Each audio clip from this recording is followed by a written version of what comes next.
All right, welcome back to the show, everyone. Today we have on Kyle Kuderewski. I'm super excited to have Kyle on the phone because I first met Kyle 13 years ago on good old Rocky Top in Knoxville, Tennessee. We've become close friends ever since then.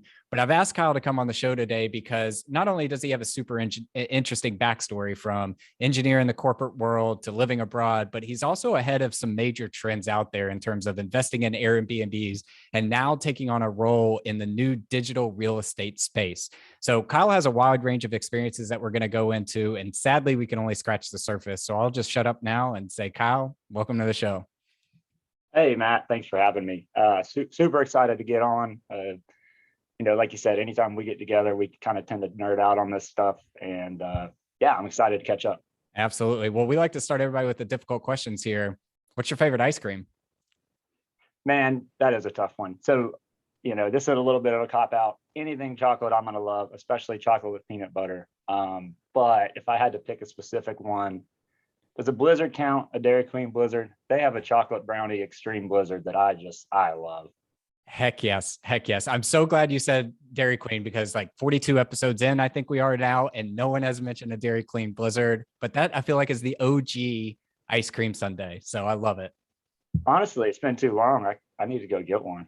Yeah. Warren Buffett, who owns Dairy Queen actually, is noticing that you haven't been there in a while. Well, tell our listeners, what's the scoop? What do you do today? Awesome. Yeah. So today I work for a company called Empire Flippers, Empire Flippers Capital to be specific. It's an online brokerage, like you said, in the digital kind of real estate space. We help people buy and sell websites, and then in Empire Flippers Capital, we're a new sister company within EF that has brought online businesses to the passive investment world. Started within the last year with this company. So yeah, that's what I'm up to. I also run a vacation rental business on the side, something that I've been doing for, wow, much longer than it feels now. I think I'm in my 4th year or so doing that. Yeah, I love it. Actually, I remember when you first got into the vacation rental space, I was a little bit skeptical only because I live in Nashville and I've seen the laws change year after year after year, and you can never really get a stable footprinting. But you live in a vacation tourist town and saw the market opportunity to kind of invest there. First of all, like, how did you start getting involved in Airbnb? What did you see that made you want to get involved? Yeah, great question. So I do live in a tourist area. I didn't really know that coming out of college. Like you said, we were on Rocky Top in Tennessee and came down near the Georgia-Florida border here. And I was in a corporate engineering role. And once I'd saved up enough money for a down payment on a house, finally pulled the trigger on one. This particular house has a small mother-in-law suite above the garage. It's detached. And so, down payment was a little bit of a stretch, and decided to throw that mother-in-law suite on Airbnb. To be honest, halfway effort. I mean, I think I had an air mattress or a very cheap bed to start up there. This was 2014 or 15, so Airbnb wasn't brand new, but it wasn't what it is today. And from the first weekend on, I mean, we were just filling up night after night. $100, $110 a night, nothing crazy, but it really helped us to recoup our down payment. And but mostly light bulbs were just going off. So if this little mother-in-law suite is going to bring in this kind of income, then what about something over near the beach? So I just followed that market trend, and I'm a big believer in doing that in general. I love that you said you had a little air mattress, because that's the theme of Airbnb, is that they would throw in air mattresses in their spare room and have people come sleep on them. So you were just following the path that had been laid there. One of the things that kind of deters me away from this space is the passivity versus activity of it. And I remember having that conversation with you on the front end, like, hey, I just don't have enough time to really go manage an Airbnb. And you really opened my eyes to how you can really automate this and almost turn it into a passive investment. What do you do with your Airbnb today? Not the one that's a mother-in-law suite, but the one that's over on the beach. What do you do today to kind of make that a hands-off passive investment?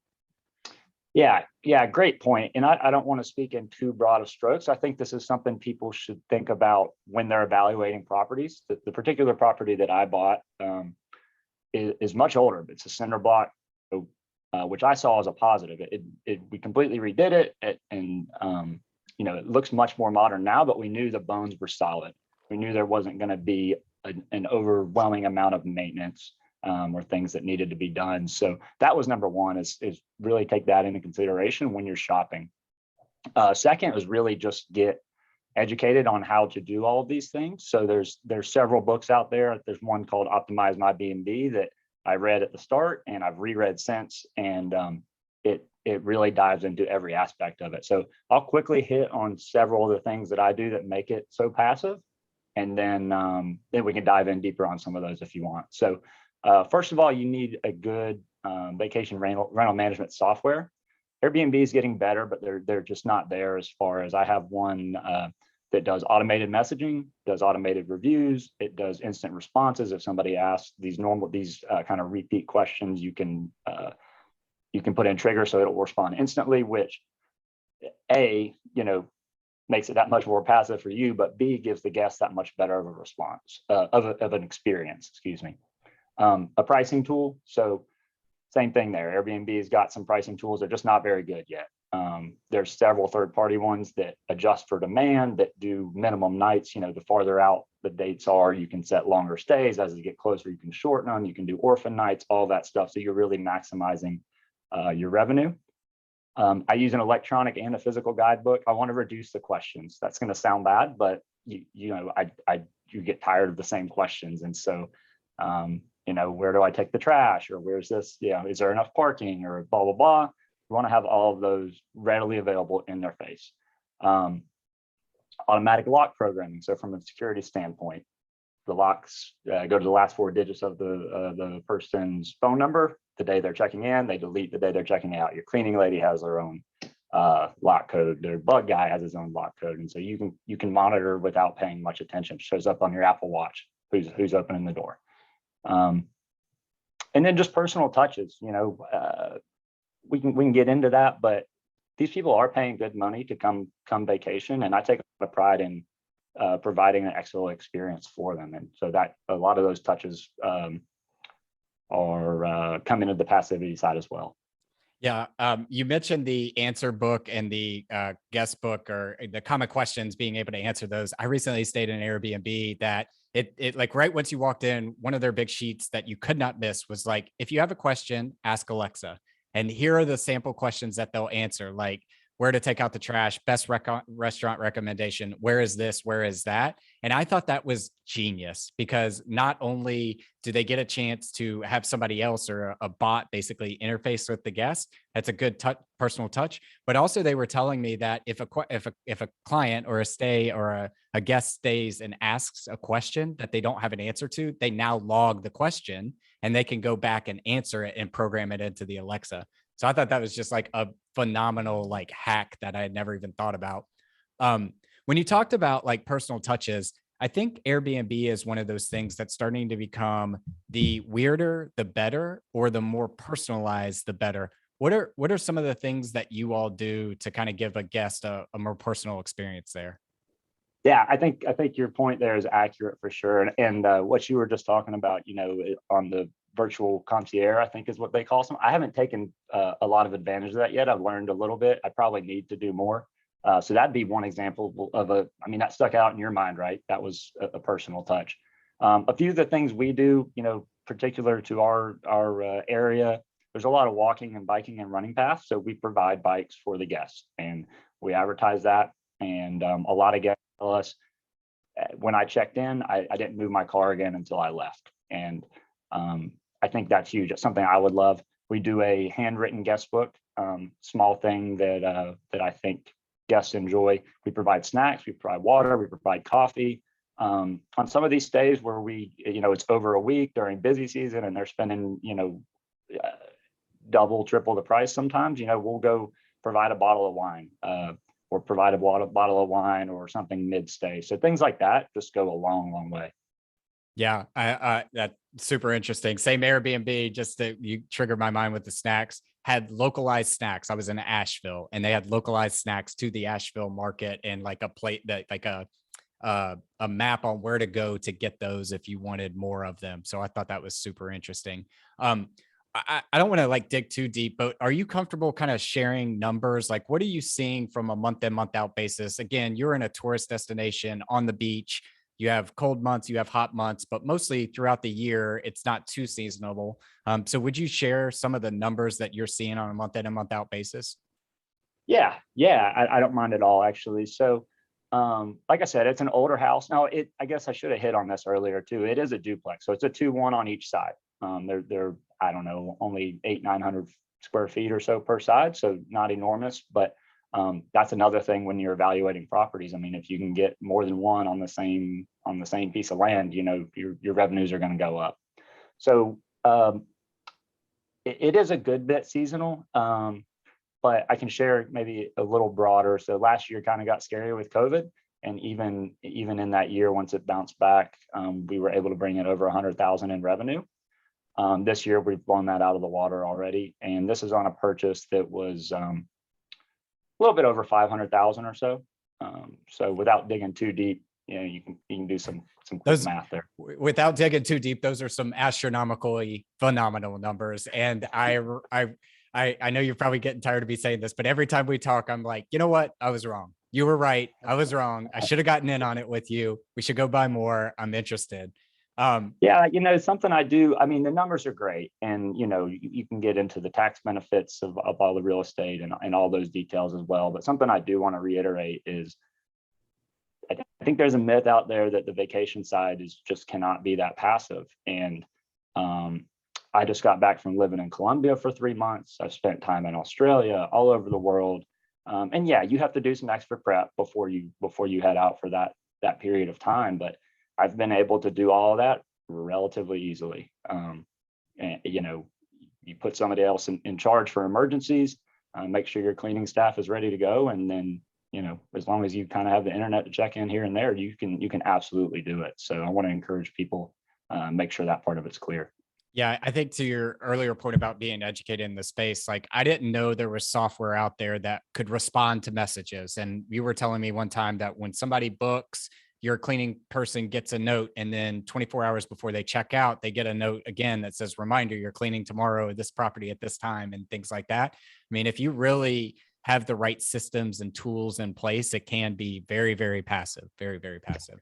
And not only is that important from a cleaning staff and a for the customer experience, but it all comes back to, it's like Google or Amazon or anything else. It all comes back to the algorithm. So you need to be on the front page of Airbnb when somebody searches your area.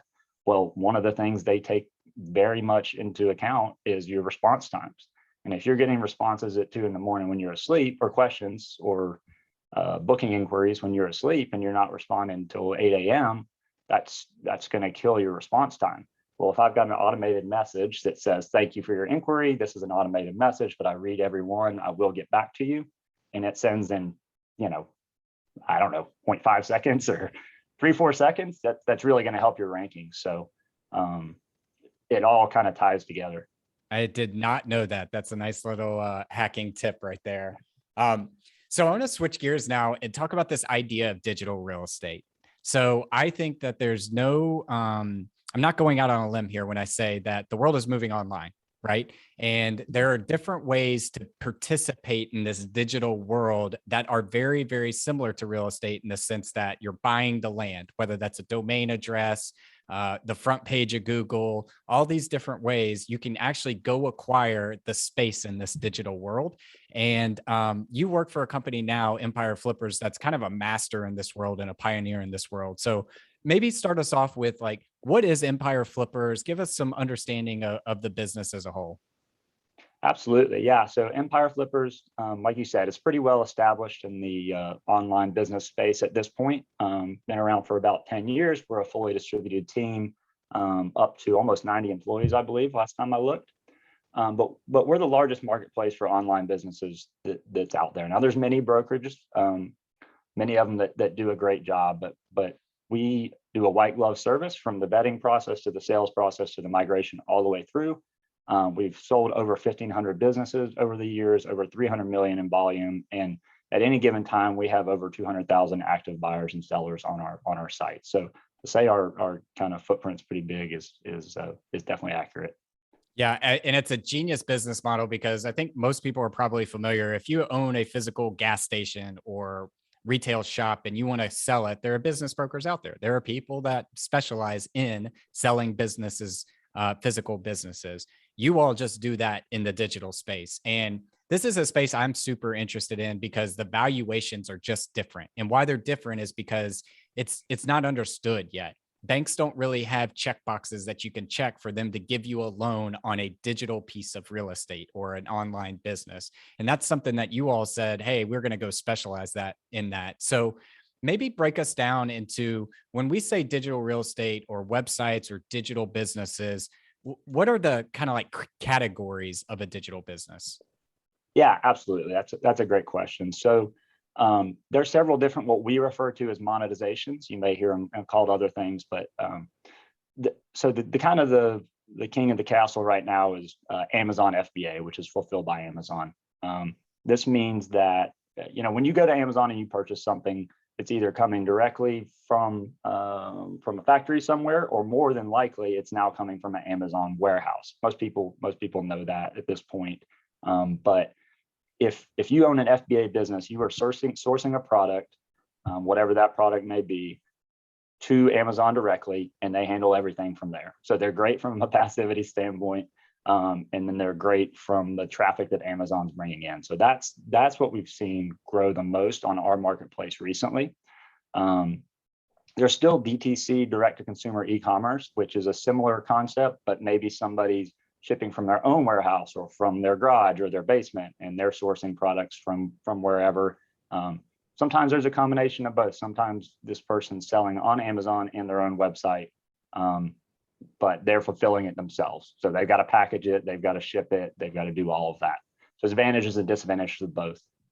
Kind of getting out of that space a little bit, but one more Amazon is KDP, which is Kindle Direct Publishing. So that's a space I don't think a lot of people realize is as large as it is, but this has made it's kind of changed the publishing world. And I'm definitely not an expert in that space, but allowing people to publish their books directly and sell them on Amazon is just one less friction point. The next one that is huge is what I call content or affiliate marketing. They kind of go hand in hand. So some of these blogs and review sites and things that you might see, best pillows, the best razors, or here's the products you need when you're expecting a newborn. You read through these blogs or these content sites, and when you click on those products, it probably sends you again to Amazon, but maybe somewhere else, and then for clicking that link, the person that wrote that blog or that content piece gets paid. So that's a good one. We still see a lot of growth in that area. Display ads, display advertising, you see these all over the internet. Sometimes those are done in combination with content sites. Sometimes they're on their own.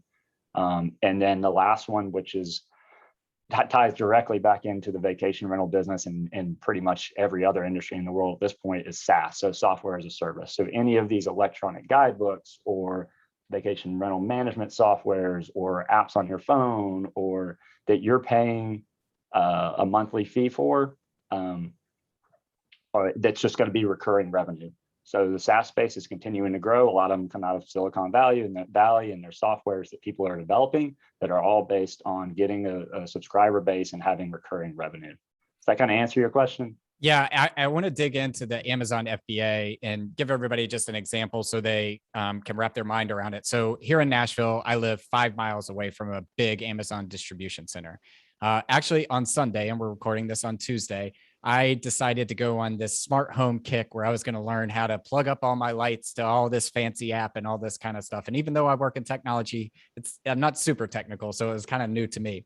So I go on there, I pull up the lights, I order them, and it ships to my house within like 4 hours. It's just crazy. Well, historically, I would have to go down to an Ace Hardware store and buy those lights and then come back, which adds friction to the system. The lights I bought were Philips. So Philips actually ships the lights to Amazon, and then FBA, fulfilled by Amazon, Amazon then ships them out because Philips knows that most people are going to Amazon to search for their gear. So if you have a product idea out there today, you can actually just ship your inventory to Amazon and they'll take care of everything else and just give you a cut of the commission Um, so it's kind of changing the world a little bit and how we think about business, because why I call it digital real estate is now owning the front page of Amazon is a piece of real estate. And you can actually buy the company that owns the front page of Amazon with their widget, whatever it is, through an online broker like Empire Flippers. So if I think that fidget spinners are going to be the next trend in real estate, we look for the path of progress. This is another way you can go buy a path of progress. Um, I kind of want to switch now and talk a little bit about valuations, because, and you could probably hear how excited I am about this space, because I think it's still under tap space and the valuations are crazy right now. What are you all seeing from a valuation standpoint? I don't know if it breaks down per category or if there's just an overall gauge that we can get into, but what are you all seeing from a valuation standpoint?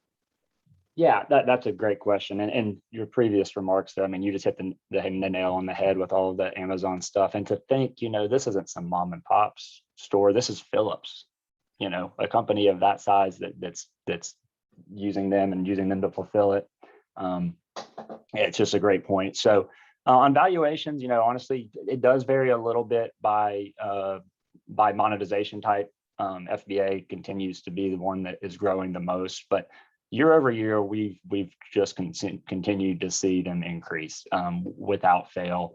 I don't have the numbers off the top of my head, but you can find them out there. So we do a state of the industry report every year. I think it was over 120 pages this year that went in depth by monetization type and showed where the multiple started and where they ended throughout the year. But generally speaking, a lot of businesses do multiples in annual. We do monthly, and that's for various reasons. Depends on the pricing period and et cetera. But we're seeing anywhere from 37 to 45x monthly multiples of net profit, which is, it wasn't that long ago. We were in the 20s. I remember when you and I first started looking in this space, actually, I think they were down around 21, 22x. So that's double, and that wasn't that long ago.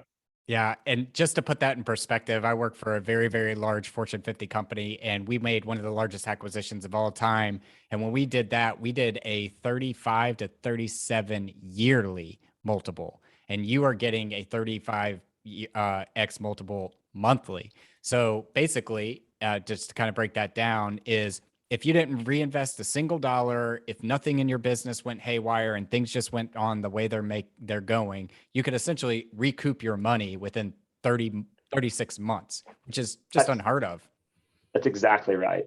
Now, there's skills that you need to develop for sure. When you talk about the FBA side of things, Amazon doesn't give their warehouse space away for free. And if you run out of product, they're definitely going to penalize you. And if you're doing anything you shouldn't be doing with reviews and soliciting and that kind of thing. But for all intents and purposes, yes, you can absolutely get those kind of returns. Yeah. So this space really excites me, and you could probably hear it in my voice. But I know that I've got a lot of things going on right now. I'm into Ironman training. I've got work going on. I do the podcast because it's something I'm super passionate about and things like that. So I don't really have time to get into this space. And I've always been super interested in this space, and we've talked about it a lot. You all have recently launched a fund for people to get involved in this space if they wanted to. I don't want to get into it too deep, but could you just explain, like, what's the goal of the fund? Who is this for? Talk us through a little bit about that. Yeah, exactly. That's exactly what we've done. So it's called Empire Flippers Capital, and we wanted to bring a passive investment opportunity to what can be a very active, business. If you're purchasing these businesses, yes, they can be passive, but you better put a team in place and you better have your systems in place. And depending on the scale, that can be that can be pretty difficult. So we've brought a passive investment opportunity for accredited investors. To provide, we heard for years and years throughout the marketplace, well, I want exposure to this space, but I don't have the time, or I don't have the money to buy a $5 million business. Can I give you $100,000 and you guys just run the site for us? And it's like, well, no, that's not really what we do. But you hear it enough, and again, you start to follow the market trend. So we've followed this market trend starting this year, and you can now purchase fractional ownership of profitable online businesses in all kinds of different monetization types. So all the types that I just went through, we offer. Now we do these in rounds. So at any given time, a round may not be open depending on when you're listening to this. But at this point, we are on our second round. We've got 7 operators across 4 different monetizations. And so for a $20,000 minimum investment, you can get exposure to this space. Yeah. And I smiled very big when you said you've got to be active if you want to be in this space, because I actually have purchased an online business in the past. It still spits off great cash flow, but the opportunity to grow it is so massive. And I lack so little time out there to go execute on that. So if you're listening to the show and you're interested in learning more about how we could partner together on that, I'm all ears on having somebody help me grow that business. But to your point, this is a great way to get exposed to the online digital space. We all know that e-commerce is moving more and more online each day. We all know our content, the way we deliver and consume content, is moving online more and more each day. We know that more SaaS-based tools are in our environment and in our life every day. So it's a great way to get exposure. We'll leave show notes, links in the show notes for how people can learn more and get connected. But I want to shift this now into our last round here. We're calling this the 5 toppings. Our first question is, what is your favorite book, or what's a book you've read recently that's given you a paradigm shift? Yeah, great question. So I've listened to enough of your podcast and some others to kind of guess this one was coming. I love to read. I don't get to do it as much as I used to, or as much as most of us would like to. But I wanted to give one that was a little different, that I don't think as many people have heard of. So this one's called Change Your Questions, Change Your Life. And it's on the 3rd revision, but it's all about more effective communication, greater collaboration, and how to find effective solutions in any situation. And people often don't realize the tone or the way they ask undermining questions. It's just the first thing that pops in your mind or pops out of your mouth. And you can ask the same questions so many different ways and reframe them and achieve amazing results. And this book is not that long. You can knock this book out in a week, a weekend, and yeah, that's one of my favorites. Yeah, if you don't like the answer, ask different questions. So a good way to look at it. I'm actually, I have to check that out, because I am very interested in the psychology of how people receive messages, and that sounds like right up my alley. Our next one is, I believe the person that you become 10 years from now is directly correlated to the things you do every single day. What's something that you do every single day? Yeah, that's a good question too, Matt, and something actually I've been thinking about a lot here recently as I've kind of changed roles, and I'm completely remote now and whatnot. So that I definitely value exercise. So that's kind of an easy answer, but that's something that I take serious in some shape or form every day. Sometimes it might be really intense, or sometimes it might just be a 10-minute YouTube yoga or stretch video. The other thing is, I try to be very deliberate about getting up in the morning and just making an excellent breakfast, having some me time. Just by excellent, I don't mean complicated. I mean some scrambled eggs, maybe a whole wheat English muffin and avocado, something to get the day started off right. And I've done that for several years now, even when I'm traveling. And that's something that I take pretty seriously. Yeah, we had someone on recently that said, if you want to win the year, win the quarter. If you want to win the quarter, win the month. If you want to win the month, win the day. If you want to win the day, win the morning. So that me time in the morning and that slow start and making sure that you get some of that recoup time is so valuable. Couldn't agree more there. Our third one is, what's the best piece of advice you've ever received? Yeah, this one actually comes from my pastor. I'll make it very brief. But he said it in many different ways over the years, is be extremely intentional. It doesn't matter what it's about. Just be extremely intentional. Don't let things happen to you. You need to happen to them. So I can expand on that a little bit, just extremely clear goals and then persevering through things. And that doesn't mean that you continue to do everything you've always done. It's okay to stop doing certain things or quit at the right things, but make that conscious decision. Don't quit because you fizzled out or you didn't realize that you were stopping something. So yeah, be intentional. I'm smiling because I had a mentor one time say that, and he was a boss of a boss, right? So a guy I wanted to impress, and he said, I don't care the result of what happened from what you did, as long as it was intentional.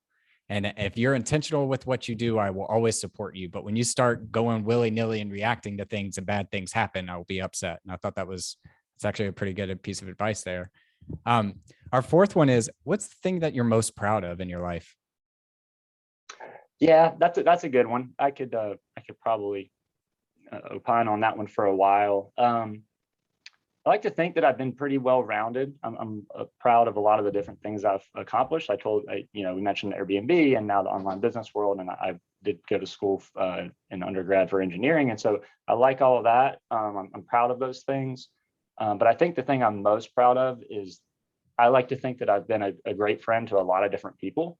I'm again intentional at networking and connecting people and getting people together for trips and events and uh, just networking in general, and not for my own benefit. Yes, it's brought benefit, but that's not the intent. I enjoy seeing people, like-minded people, connect, and I try to be intentional about that. And I think to this point, I've been pretty successful at it.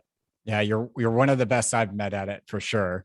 Our last one is, if you could sit down and eat a bowl of ice cream with anyone, dead or alive, who would it be and why? Oh, that's a tough one.